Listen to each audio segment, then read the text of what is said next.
Today, we're going to be talking about the lore, history, and psychology behind my favorite Craig of the Creek character, Sparkle Cadet, who has perhaps the most interesting psychology to her playstyle, only second to Kelsey maybe, who I promise to get to in a future video.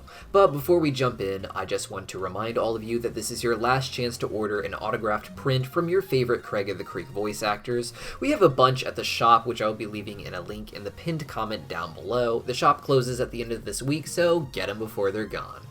Sparkle Cadet is a young girl who moves to the creek in season 2 of the show.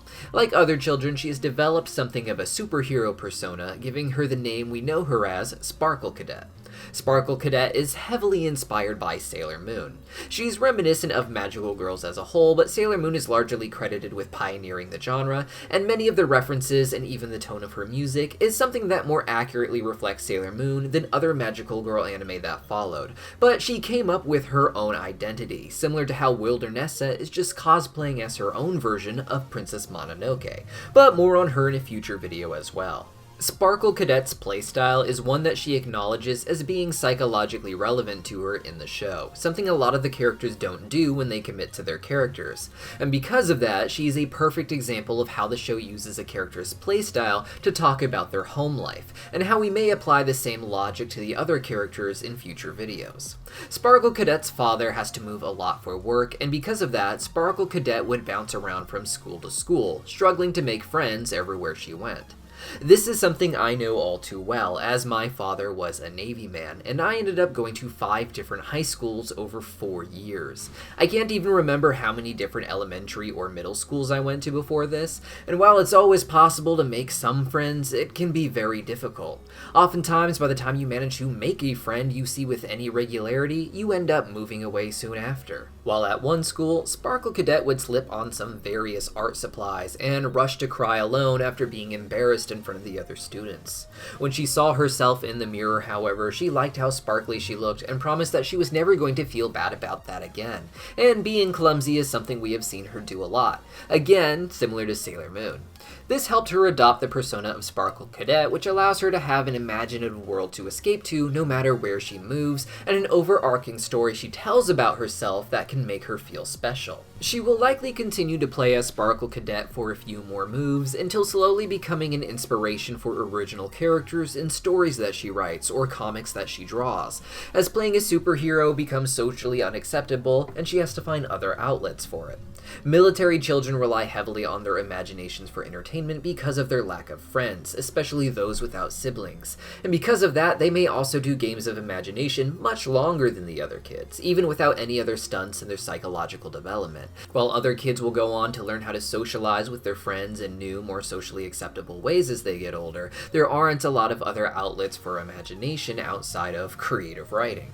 I had a similar situation growing up where some friends and I played a game where we were fighting ghosts and investigating haunted houses, but no one was allowed to admit it was actually a game, and even after I moved, I would continue playing the game for some time before it eventually just became a game I would play for my little brother's sake, and eventually some scripts I would write later on.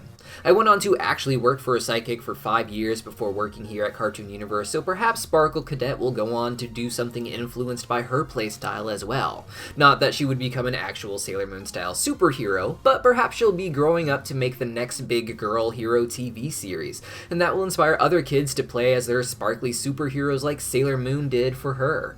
Ironically, me and the boys would also play Sailor Moon a lot, but no girls were allowed. While Sparkle Cadet does end up making friends at the creek, and likely at every school she goes to, most of them are going to have existing friends, just like Craig and Cannonball already do as longtime residents of the creek. They are always happy to let Sparkle Cadet in on their play, but they of course have a natural sense of loyalty to their normal friends and prioritize activities with them first.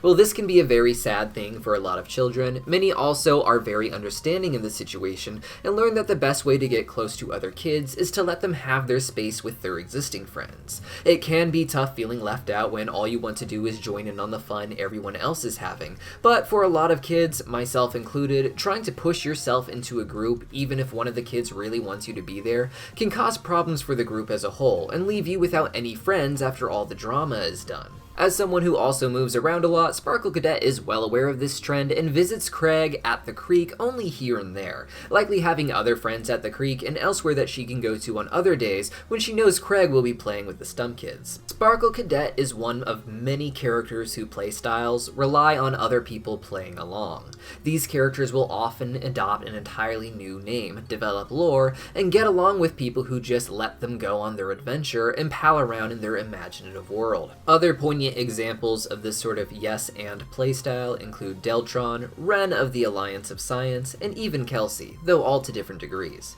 Kelsey, for example, doesn't have much of an overarching story and uses her own name. Instead, she just relies on people indulging her in the idea that she is a fantasy hero. Craig is a big believer that the creek is a place where any kid should be able to play any way that they want, and as the main character, he was designed to indulge every single kid's unique playstyle. Even when another child's playstyle is being used to create problems for Craig and his friends, his solution is to indulge them generally and find a way to appease them within their imagination to build a friendship of sorts. Because of that, he is a top-tier friend for someone like Sparkle Cadet, who is always willing to remind him to use his imagination if he's having trouble keeping up, and he's always happy to play along, and her inclusion in events like Capture the Flag will hopefully make her feel more at home in the creek as a whole. Perhaps she'll even find her own friend group. When not playing with others, Sparkle Cadet seems to keep herself busy with a healthy amount of personal projects, mostly art-based, another common thing for kids who move around a lot to develop, at least more so than kids who remain stationary, as the lack of friends forces kids to find ways to entertain themselves. As I said before, this will likely become a way for her to continue her imaginative play without toys or playing with some friend in the future. While at home, she isn't just not in costume, but has an entirely different look to her, including her hair, giving the indication that her parents are a lot more strict than Kelsey's father, and she does not expect them to indulge her in imaginative play the way that Kelsey does with him. As of now, Craig of the Creek has another season and a half left, plus a movie, and the show could of course get renewed for even more seasons from there, so who knows what Sparkle Cadet will get up to next. One thing I would personally love to see as someone who moves around a lot, as I discussed in this video, is Sparkle Cadet actually moving before the series ends, and the characters having a sad little farewell episode that talks about the sort of bittersweet experience of a child who moves around a lot, getting to make a lot of amazing and wonderful friends everywhere they go, but also always having to tragically say goodbye just as they're really starting to fit in and belong.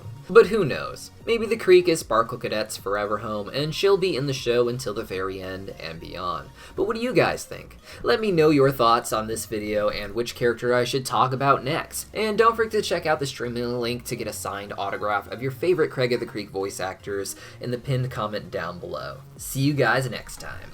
I don't generally talk about my personal life or my childhood or things like that in videos, but I did do it a bit in this video because Craig of the Creek is just the kind of show that makes you think about your own childhood and how familiar it feels when watching Craig of the Creek, so I hope you guys enjoyed that. Maybe you can also tell me what similar childhood experiences you have to Craig of the Creek in the comments down below. See you next time.